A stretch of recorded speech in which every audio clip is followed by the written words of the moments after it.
Namsa froze in the doorway, her heartbeat slamming in her ears. Her father placed her own apartment keys in Jabari's hands and said calmly, "Your brother needs stability, you'll manage somewhere else." She watched Jabari's fingers close around the keys she worked years to earn. Her home, her safety, her life, handed over like it meant nothing. In that moment, Namsa felt something inside her crack, and something much stronger begin to rise. Namsa reached her apartment tired but happy, holding a small cake she bought to celebrate her promotion. She had planned a quiet evening for herself, something simple that made her proud of how far she had come. But as she walked down the hallway, she heard familiar voices coming from inside her home. Her smile slowly faded. The door was unlocked. When she stepped in, her father, mother, and younger brother Jabari were already sitting comfortably in her living room, as if they owned the place. Jabari's shoes were on her table, her TV remote in his hand, and her mother was giving her a strange, forced smile. Namsa felt something twist in her chest. She hadn't invited them. No one told her they were coming. Before she could ask what was happening, her father stood up with a serious face. He didn't congratulate her on her promotion. He didn't ask how she was doing.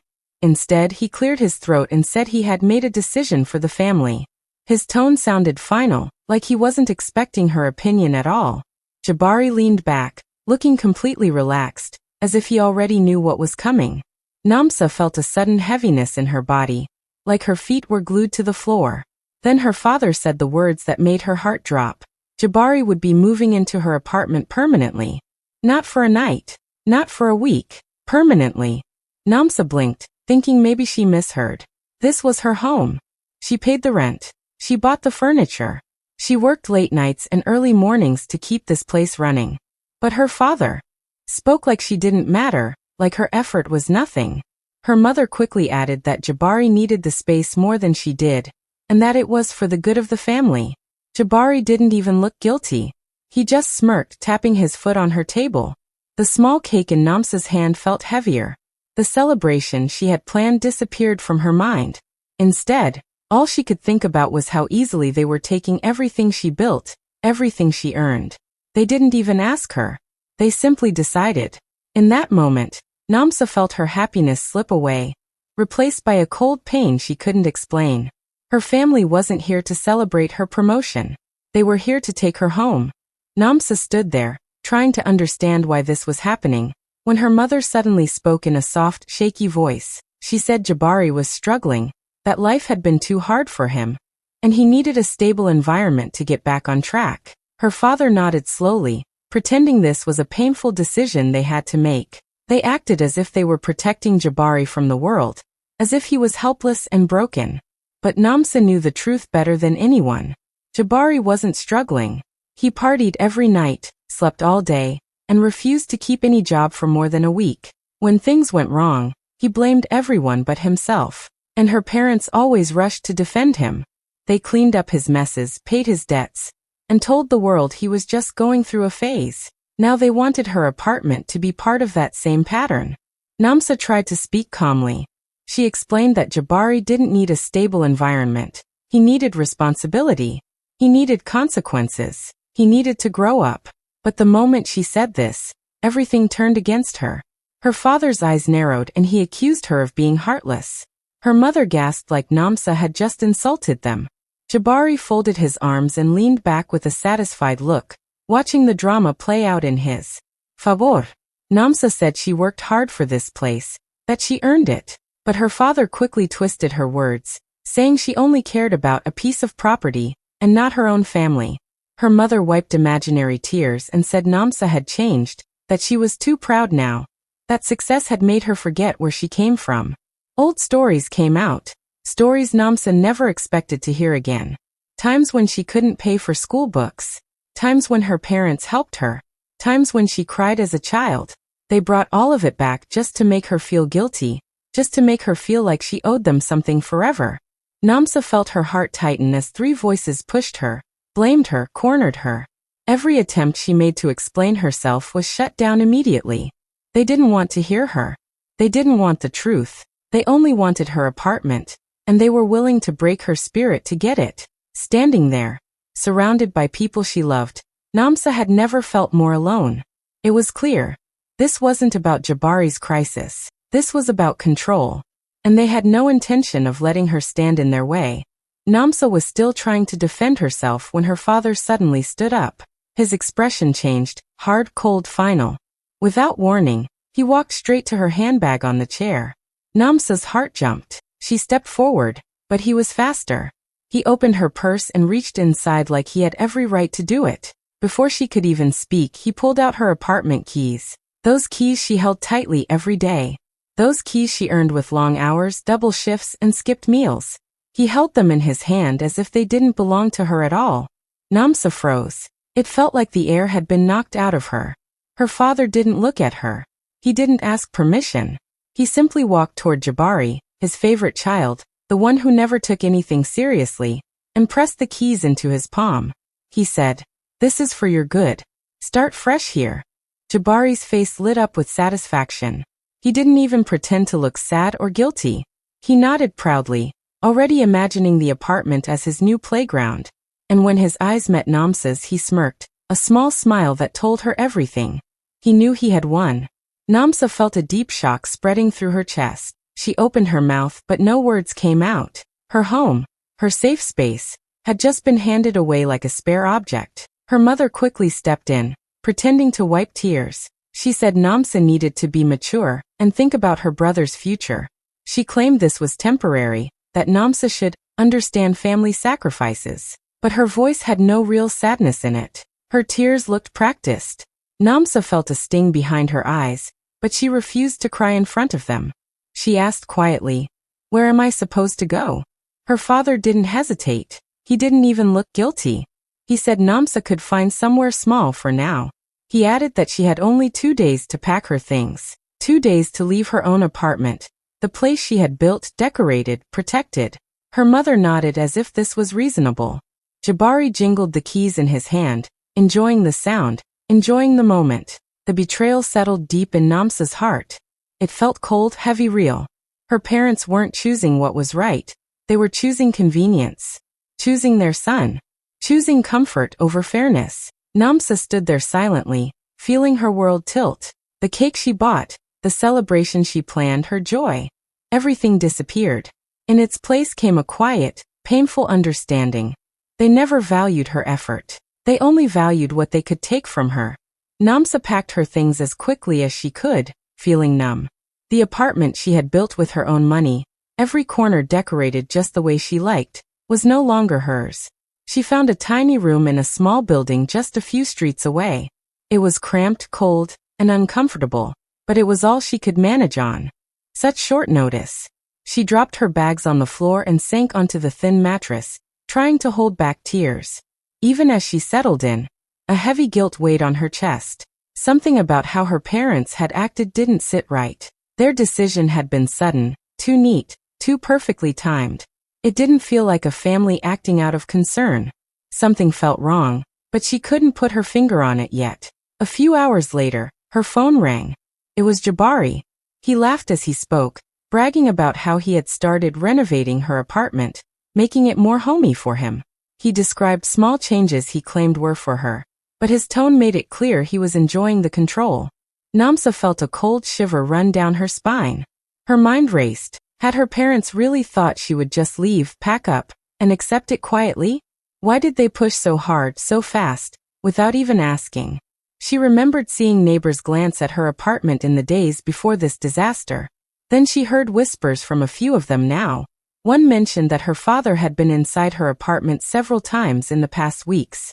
Another said he was always asking questions about her property documents. Her stomach twisted. Everything started to make sense in a terrible, uneasy way. Their concern for Jabari, the sudden forced move, Jabari's smirking confidence. It wasn't about family or helping her brother. They had a plan. They had been preparing something behind her back. Namsa sat on the edge of her tiny bed, staring at the bare walls. The anger slowly began to mix with the sadness. She realized that she hadn't been seeing the full picture. There was more to this than just a greedy brother and parents taking her apartment. Something hidden, something dangerous to her, was buried in their rushed actions. She clenched her fists. She didn't have the answers yet, but she knew one thing. She couldn't let this go. She wouldn't just walk away quietly. If her parents had secrets, she would find them. If Jabari had plans, she would uncover them. Namsa's small room felt suffocating, but it also became the place where a new determination began to grow. Quiet, sharp, unstoppable. Namsa decided to check her old postal box, thinking maybe some letters had arrived before she moved. She hadn't expected much, just bills or junk mail, but as she sifted through the envelopes, one caught her eye. It was thicker than the rest, and her father's handwriting was scrawled across the front. She froze for a moment. Why had this never been delivered to her? With trembling hands, she opened the envelope. Inside were official documents stamped and signed, all in her name. Her eyes widened as she read. The papers proved that she had been approved for a homeowner's grant months ago. The apartment she had worked so hard to pay for had been meant to be legally hers alone. Every payment she had made, every sleepless night she spent working, every sacrifice, it had all been protected by law. Her mind spun. Why had her father never told her? Why had he and her mother forced her out so suddenly, pretending it was for her brother? She flipped through the papers again, her hands shaking. Every signature, every official seal screamed the truth. The apartment was hers. Namsa felt a mix of anger and disbelief. Her father had tried to intercept the process. He had deliberately kept the documents from her, hidden them, and used the family's stories about Jabari's struggle as an excuse to take her home. Everything they had said, every tear her mother had faked, every guilt-laden word, they had been lies. For the first time since this nightmare began, Namsa felt a spark of power. She wasn't just a powerless daughter being pushed around. She had proof, solid proof. Her apartment, the place she had poured her heart into, was hers in every legal sense. Her father and mother had tried to trick her, but now she had the truth. She held the papers close to her chest, feeling a new sense of clarity. The betrayal was deeper than she had imagined, but so was the opportunity to fight back. Namsa's mind raced with possibilities. She could confront them. She could reclaim her home. She could finally make them see that she wasn't the weak, obedient daughter they had always expected her to be. Namsa took a deep breath, letting the weight of the discovery sink in. The hidden envelope wasn't just mail, it was the key to her justice. It changed everything. It turned her fear into determination and her sadness into quiet, burning strength. For the first time since her family had forced her out, Namsa felt she had a chance to take control, and she wasn't going to waste it. Namsa wasn't ready to talk to anyone about what had happened, but when her neighbor, Mrs. Dlamini, an older woman who had always been kind and watched Namsa grow up, knocked on her door with a gentle smile and an invitation for tea, she felt a small flicker of comfort. She agreed, thinking she could at least get a moment of peace and someone to listen. Sitting in Mrs. Dlamini's cozy kitchen, Namsa felt the warmth of the teacup in her hands, a stark contrast to the cold betrayal of her own family. Mrs. Dlamini poured the tea carefully and waited, letting Namsa take a deep breath before speaking. Then, in a voice low and serious, she started to reveal what Namsa had never imagined. "Namsa, I think you need to know the truth," Mrs. Dlamini said, eyes steady. "Your parents, they have been in debt for years, all because of Jabari's gambling. He's lost more money than you can imagine, and your father and mother have been covering for him, hiding it from everyone." Namsa's stomach twisted. She had always suspected Jabari was careless, but she never knew it had reached this point. Mrs. Dlamini continued, her voice calm but firm. "They didn't just push you out to be cruel. They wanted your apartment. They planned to use it as collateral for loans to cover his losses. That's why they rushed everything, forced you to move so quickly. They needed legal access to your property." Namsa's mind raced. Every sudden visit from her father, every whispered conversation she had overheard, every false story about Jabari needing help, it all started to make sense. They weren't concerned about him. They weren't thinking about family. They were thinking about money. Her home, her safety, everything she had worked for, had been at risk. She sat back, staring at her teacup as the truth settled in. Her parents had been lying for years. They had built a story to manipulate her, guilt her, and push her out without hesitation. Mrs. Dlamini reached out and touched Namsa's hand. "You have the power now," she said softly. "You know the truth, and the law is on your side. Don't let them take what is rightfully yours." Namsa felt a rush of clarity. The anger she had felt before was now sharper, focused. She wasn't just fighting for her apartment anymore. She was fighting for justice, for the truth, for herself. The betrayal was deep, but so was her determination. She realized that she could take control. And she would. No one, not even her family, could take that away from her now. Namsa sat alone in her tiny room, holding the documents Mrs. Dlamini had helped her understand. For hours she didn't move, didn't speak, didn't even think about crying. Something inside her had shifted. The sadness, the guilt, the endless begging for fairness, they all stopped. She realized that crying or pleading wouldn't bring back her home, or make her family see reason. She had to act, and she had to act smart. She began quietly, methodically. First, she collected all the bank statements she could find. Her own payments, her father's suspicious transfers, any trace of money moving around her apartment. She copied every message Jabari had sent boasting about the apartment, every email her parents had sent that hinted at control or interference. Every piece of paper, every digital trace was evidence of what had been done behind her back. As she worked, her anger transformed into focus. Her hands were steady now, her mind clear. The tears and despair of the past days were replaced by a calm, almost cold determination. She wasn't the same Namsa who had walked away in shock. She was sharper, smarter, and stronger. She felt herself becoming a version of herself she had never imagined. A version her parents would not recognize until it was too late. She organized everything carefully, filing documents, printing emails, and taking screenshots of conversations. Every detail mattered.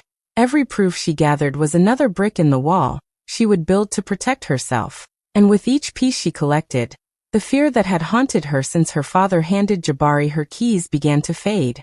For the first time, she didn't feel small. She didn't feel powerless. She didn't feel guilty for standing up to her parents or for seeing the truth about her brother. The world of manipulation and lies they had built around her was crumbling in her mind, replaced by a strategy and clarity she had never known before. Namsa's transformation was silent but undeniable.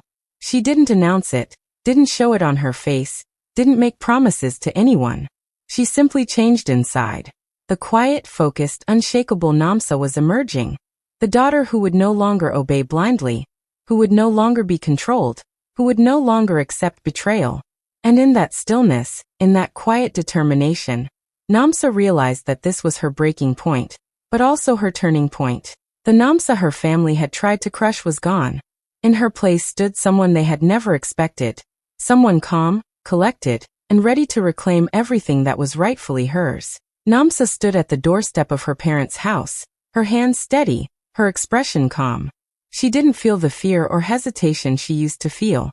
The girl who had been pushed out, crying and pleading, was gone. Now she was here with proof, with power, and with the quiet confidence of someone who had nothing to lose but everything to reclaim. Her parents were in the living room when she walked in. They looked surprised to see her, but their surprise quickly turned to irritation. They expected her to apologize, to beg, maybe even to stay away quietly. Instead, Namsa walked straight to the dining table and placed a thick stack of documents down in front of them. She didn't say anything at first. She let the papers speak for themselves. Her father leaned forward, trying to glance at the top sheet, but Namsa calmly laid the documents so that every page was visible. Bank statements, messages, official property papers, emails, all neatly organized, all showing the truth. She pointed to the first page. The signatures her parents had forged to intercept her grant. The bank transfers covering Jabari's gambling debts. Every lie they had spun to justify taking her apartment. Her mother's face went pale. Her lips trembled. Namsa saw the panic in her father's eyes, the sudden rigidity in his posture. He had always believed she would never stand up to them, that she would obey out of guilt or fear. But now the truth was undeniable. The web of lies they had spun was unraveling right before them. Jabari froze, his smug expression disappearing. He glanced at the papers, then at his parents, then back at Namsa. The realization hit him like a punch to the stomach. Everything he had been counting on, his free ride in her apartment, the protection from consequences, the manipulation of the situation, was collapsing. His smirk vanished, replaced by panic and confusion. Namsa's voice was quiet but firm as she finally spoke. She didn't shout. She didn't cry.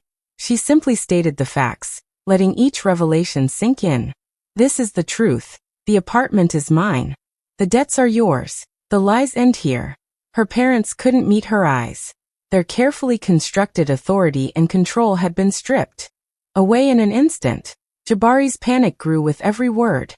Namsa remained calm, collected, and unshakable, the version of herself they had never imagined. She wasn't the daughter who begged or pleaded anymore. She was the daughter who reclaimed her life, piece by piece, and made it impossible for anyone to take it away. In that moment, the house felt different. The walls that once echoed with control and manipulation now trembled under the weight of truth. Namsa had arrived, not as a victim, but as a force they could no longer ignore. Namsa stood outside her apartment, her heart steady, as the police officers confirmed the documents she had gathered. Every signature, every bank transfer, every official paper proved the apartment belonged to her alone. She handed the evidence over calmly, letting the officers read through everything. The truth was undeniable. Moments later, Jabari was escorted out. He tried to protest, his voice shaky and desperate, but no one listened. His smirk was gone, replaced by fear and anger. He glanced at Namsa, realizing for the first time that his games had failed. The apartment he had claimed as his playground was no longer his, and there was nothing he could do to take it back. Her father fell to his knees, begging, pleading with words that came out too late. He tried to apologize, tried to twist the story again, but Namsa didn't flinch. Her mother knelt as well, tears in her eyes, hands reaching out as if she could pull Namsa back into obedience. But Namsa had changed. She wasn't the daughter who begged for approval, who tolerated lies, who let others walk over her. She remained firm, silent, letting their guilt and desperation wash over her without affecting her resolve. For the first time in her life, she put herself first. She didn't yell, she didn't scream, she didn't argue. She simply stood tall and claimed what was rightfully hers. Namsa changed the locks one by one, securing her home in a way that symbolized more than ownership. It was a statement. This space belonged to her, and no one could take it away. Each click of the lock was a small victory, a mark of her independence, a way of leaving her old self behind, the scared, obedient girl who once let others dictate her life. As she walked through the apartment, she moved slowly, touching the walls, the furniture, the places she had made her own. Every corner told a story of her hard work, her late nights, her sacrifices. Every room was a reminder that she had fought for this, and she had won. The space felt alive again, filled with her presence, her strength, her choices. Namsa paused by the window, looking out at the city beyond. She breathed in deeply, letting the weight of the past days lift from her shoulders. She was free, not just in her home, but in her mind, in her heart. She had survived the betrayal, exposed the lies, and emerged stronger, smarter, and unshakable. This was her home, and she had claimed it fully. The girl who had cried, begged, and suffered was gone. In her place stood a woman who knew her worth, respected herself, and would never allow anyone to take her life or her happiness from her again. Months passed, and Namsa's life slowly settled into a rhythm she had never truly known before. Her apartment was quiet, filled with the warmth of her own choices and the comfort of independence. No one barged in uninvited, no one twisted the truth to confuse her, and no one tried to control her. She didn't feel the need for revenge. She didn't think about the lies, the betrayal, or the pain anymore. She simply focused on herself, rebuilding her life quietly, day by day, step by step. She worked on her career, redecorated her apartment to reflect her taste, and surrounded herself with friends who respected her and valued her. Every small success, every peaceful evening, reminded her of how far she had come. Namsa had become stronger, smarter, and unbreakable. The fear and sadness that once clung to her like shadows had faded completely. One evening, she stood by the window, watching the sunset, painting the sky with soft oranges and pinks. The city hummed below her, but inside her apartment there was calm. She breathed in slowly, feeling the quiet strength she had built over the past months. Then, almost in a whisper to herself, she spoke the words that captured everything she had learned, everything she had become. I didn't lose a family. I lost the chains they wrapped around me.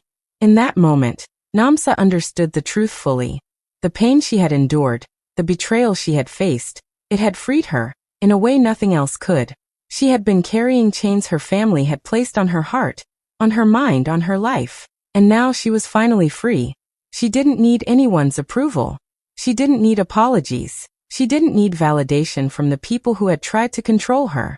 Her home was hers, her life was hers, and her future was hers to shape. The silence of her evenings, the security of her space, and the confidence in her decisions became the new foundation of her happiness. Namsa smiled softly as the sun disappeared behind the horizon. The world outside kept moving, but inside, she felt a sense of completion, a peace that had eluded her for so long. This was more than just reclaiming a home. It was reclaiming herself. And in that quiet, golden light, Namsa knew this was not an ending. It was the beginning of her true freedom, a life built on her own terms, strong, steady, and unbreakable.